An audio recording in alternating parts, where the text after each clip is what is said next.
How to Delegate for Dummies.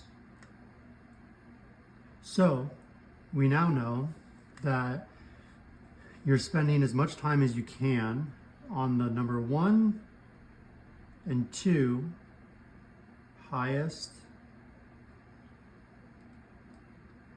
leverage tasks. Which means in order to get more time here, you're going to have to delegate other parts of your business to others to take on to free up time. And a lot of people don't know how to delegate, or when they do delegate, don't do it properly. And the things that they delegate fall below performance standards.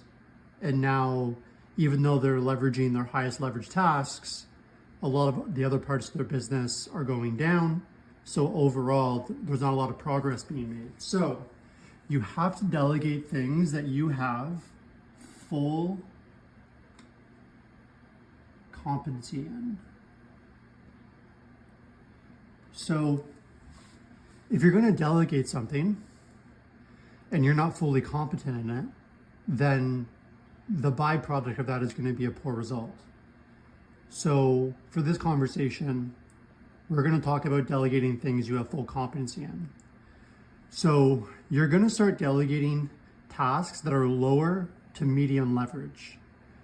Because if you give a high leverage task to someone, they're not going to do it as good as you are, and the end result of your business will go down.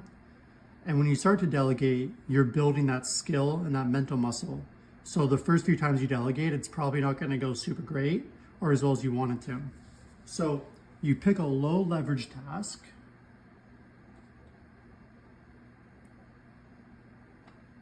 to delegate first. This can be emails that aren't super important, reviews for your business,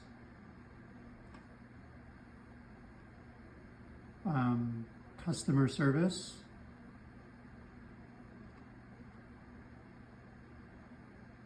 in terms of like product feedback, something went wrong with an order, they're not having a good time.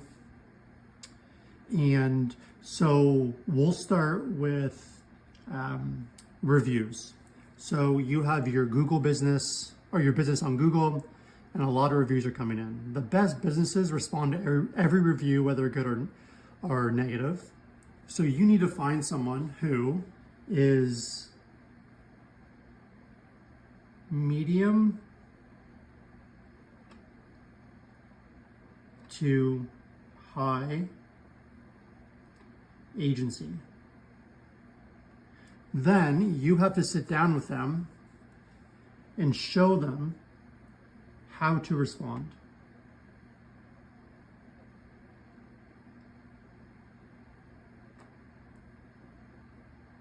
So, level 1, meet, teach, and show. So when you meet with them, teach them and show them what you want, what excellence looks like, and setting that standard, you're then going to help them learn how to do it. Level 2 is you meet, they take the action of responding, and you approve before they send. Then level 3 is they do it on their own time. They take the action and you review. Now you're not going to review in order to approve them sending the response because you've gone over level 1 and level 2. So once a week, you're going to take a look at all the reviews coming in and all the responses and make sure they're good. And then provide feedback.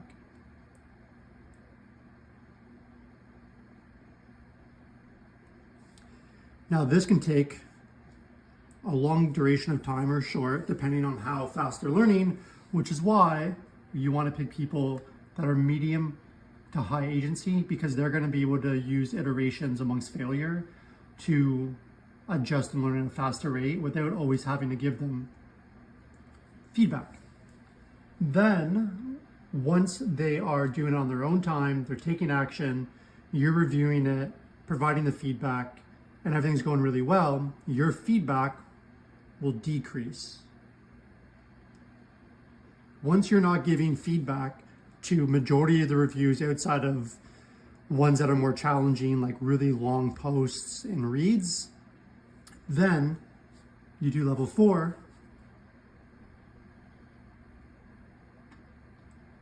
which they do on their own time.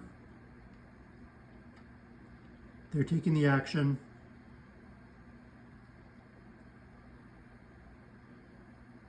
Monthly review. Because you never want to lose full touch of the business. So now you freed up, just say you're spending an hour a week responding to reviews. You are saving, 3 to 4 hours a month that you can put that time back into the high leverage 2 tasks that are going to make the most bang for your buck for the business. So this process can be applied to pretty much anything outside of the top 2 highest leverage tasks, because that is something that you're going to want to spend your time on for the greatest return on investment. So once they are at level 4, then you find something else in your business and you do the same process. So every business is different, so I can't really say exactly what that is, but the hardest one to do is people development. But if you have a leader who's skilled at communicating and you can teach them how to have better conversations, then you can actually have them take on some of your highest leverage tasks, which should always be people development. So you're now developing people that are really good to develop other people. Because if you scale your career, you're going to have a lot more people that you're responsible for, and you're not going to have time to do people development with 100 people. But you can do it with 10 people or 5 people, and then they can web out and do development with a lot more people. So now this amplifies, 5x, 10x. So over time, you want to delegate as many low to median leverage tasks.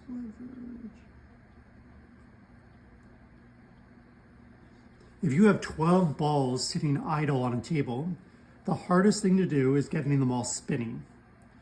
However, once they're all spinning, you just have to touch, touch, touch, touch. So that becomes level 4 because you're doing monthly review. Sometimes, depending on the context, it's weekly one-on-one with your top performers. And that's going to change based on how many people you have and what the task is. But the low leverage tasks should be monthly reviews, and the medium should be bi-weekly.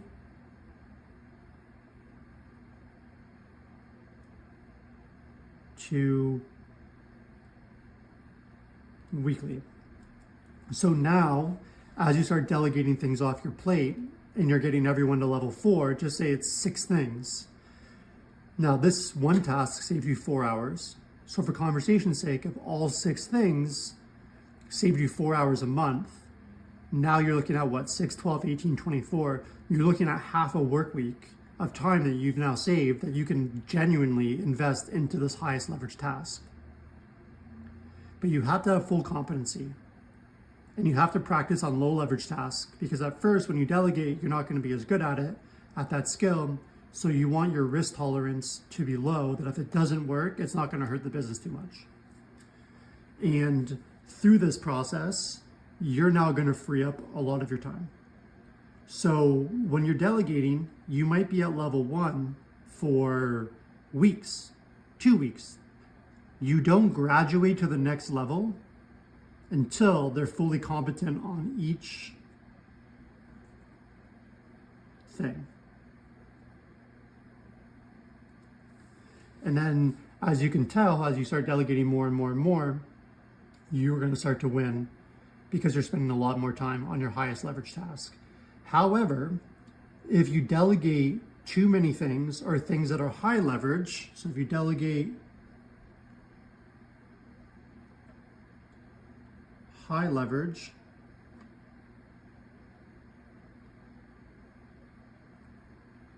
with monthly review, the risk is too high. So you're actually going to go backwards. So for high leverage tasks, you actually want it to be weekly review. So once you do that weekly review, the end goal of all of this is, as you're delegating low leverage tasks to free up your time to spend more time on high leverage tasks, you're also spending time within your high leverage tasks delegating and developing your top 2 or 3 performers to help you with that as well.